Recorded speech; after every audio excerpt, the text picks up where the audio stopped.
the first thing you want to take care of every day, Lord, bless me. Why? So you can be a blessing. Keep me from the evil of the day. Keep me from the evil of the day. Every day you wake up, you don't know what evil has been designed to try to take you down and to trouble you. So go ahead of it and say, keep me from the evil of the day. Choose fellowship with God daily.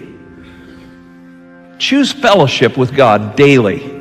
Try to learn what pleases the Lord and have nothing to do with the things done in darkness, which are not worth anything. Walk with Him. Walk with Him for life. Now, let me ask you this. Is there anything in your life that you're willing to be fully committed to for the rest of your life?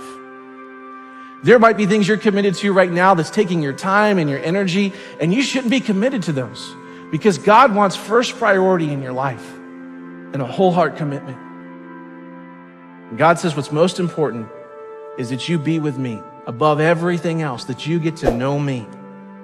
It means that when I wake up in the morning, I need to say, God, no matter what happens today, I need to get to know you a little bit more. I need to learn how to love you a little bit more. And it could be the best day I've ever had, but I need to make sure I need to learn to love you and know you a little bit more. And God says, if you do that, that day was a success. And the opposite is true too, which is, let's say you get up and you don't even think about God. And you've got this great day. You go, you make the sale, you finally get the job, you finally get a date with a live girl, whatever it is, okay? You're a success that day. It's your best day ever that you've got. And you forget about God. God says that day was a waste. It was a failure because you forgot me. What's most important is that you get to know the Lord and get to know Him. And it's a mistake that you and I make all the time in our lives where we don't think about inviting God into our daily experiences. And we think, God, I've got this. I got my dating. Don't worry about my dating. I've got it, God. I know what I'm doing. Oh, God, don't worry about my work. Oh, I'm good. I'm good, God. I've got my work. Don't worry about my dreams, God. Oh, don't touch my dreams. Don't worry about them. I've got them. And we totally rule out God. Am I going to put my faith in my own wisdom, in my own power, in my own resources, or am I going to trust God? Am I going to let God do the battle for me and trust His power and His provision in my life? And the fact is that when we make that choice, we need to know that God wants to do battle for us. God wants to go before us in battle. He wants to go with you in battle. He wants to help you in your troubles and the problems that you have. So whatever trouble you're in, whatever battle you're in right now, seek the Lord, seek His power. He wants to give it to you. Prayer is a weapon of our faith.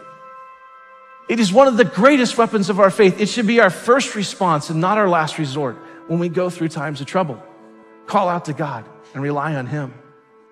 God wants you to know that He wants you to experience the fullness of His presence in your life, not just every day of your life, but every moment of your life. You can experience His presence if you want it. You can tap into it, and that's the promise He gives us. He promises His presence in our lives when we seek after Him. You may go through deep waters. You will go through deep waters in your life, but you will not drown. You will go through storms in life, and God will get you through those storms. And when you go to battle, you need to know that God wants to be there with you and protect you, and you will not be destroyed. One of the greatest truths of the Bible is if God is for us, who can be against us? Here's Jesus' invitation to you. Here's what He says in Matthew 11. Jesus said, come to me. That's the seeking part. Come to me, all you who are weary and carry heavy burdens, all the things that are weighing you down. And here's His promise, and I will give you rest. Let me teach you because I am humble and gentle at heart, and you will find the rest for your souls. And so what I can tell you with great honesty and sincerity is that if you're in the desert and you're in the battle and you've been in there for a long time and you're gonna be in it, God's presence will be with you and He will protect you and He will give you the rest. And I have found if I have that, that is all I need. I don't have to have the answers. I don't have to understand. But if I got God and I feel Him and I know Him and He's there, then I am good. How do we need to make sure that we don't miss out on God's blessing when we're seeking Him? Well, there's a familiar verse that gives us great direction. It's Proverbs 3, 5, and 6. It says this, trust in the Lord with all your heart and lean not on your own understanding. And in all your ways acknowledge Him, and He will direct your paths. This word trust means to trust him not just in the convenient ways, not just in the easy ways, not even just in the spiritual ways, but trust him in all of the ways that we have in our lives, in the big and the small. Trust him on the roads of life that you've been on before, and trust him on the roads you've never been on, and those paths you've never taken, and those safari crazy roads where there is no path, that you're out there in the middle of the wilderness on your own. Trust him. And this word acknowledge in here, this word acknowledge means a deep, intimate, penetrating relationship where you know a person in the deepest and fullest sense. That's the kind of relationship God wants to have with you and with me. So our life goal needs to be this, that we need to seek God in every area of our life when we don't know what to do. And we need to seek God when we do know what to do. We need to seek him in the big things, in the small things. We need to invite him into the conversations. We need to invite him into daily life, because yesterday's victories don't determine today's successes. And even when you think you know how to answer the problem that you're in, you still need to go to God. You still need to trust him, because the greatest faith of yesterday will not give us the confidence of today unless we stay connected to God, because he wants to bless our lives.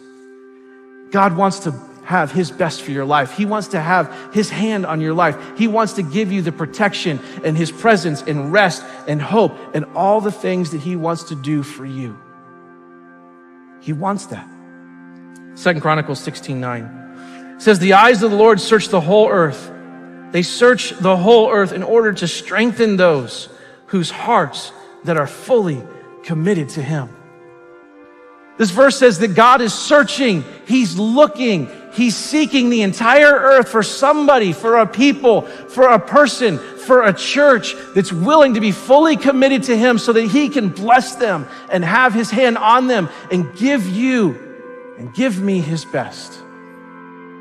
He is seeking after you. God wants us to seek him, but he is seeking us. He is seeking us because he loves us, and he wants to give you his best. We need to do our responsibility and then cast our care. You do what you can do about the things in your life that you can do something about. And then when you cannot do anything about it, you cast it on God and you trust him. And it's perfectly okay for you to enjoy your life while you have a problem. I said it is perfectly okay for you to go ahead and enjoy your life while God is working on your problem. It's not that nothing's happening. It's just that you're not the one that's making something happen. So whatever you have going on in your life tonight, don't waste one more day in excessive sadness and grief and depression and discouragement because you can't do anything about it.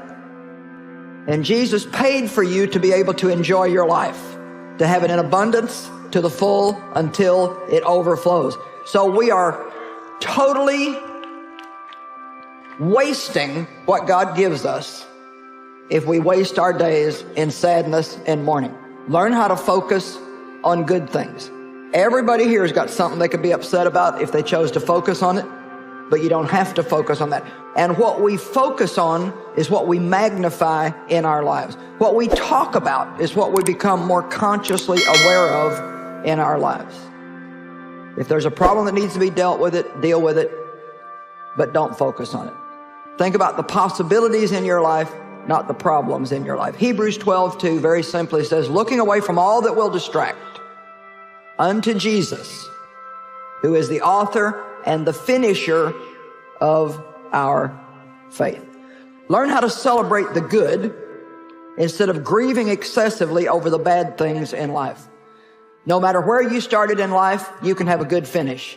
It doesn't really matter where you began. You have got a good finish coming. Let's have a shift in our thinking. Let's have a shift in what we're focusing on. Surely you can find something in your life to focus on that's worth celebrating. And we're going to be excited about the things that are yet to be done that we know that God is working on and that God is doing.